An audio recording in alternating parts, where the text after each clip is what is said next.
ગાયના તરકામાંથી બહાર કાઢનાર તું કોણ? માડી, અમર્ય રાક્ષસ મને પૂછે છે કે મારું નામ શું છે.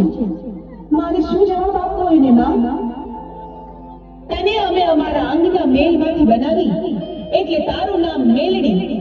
તું માં મેલડીના નામથી જગતમાં પ્રસિદ્ધ થઈશ. ભલે માં, જેવી આજ્ઞા.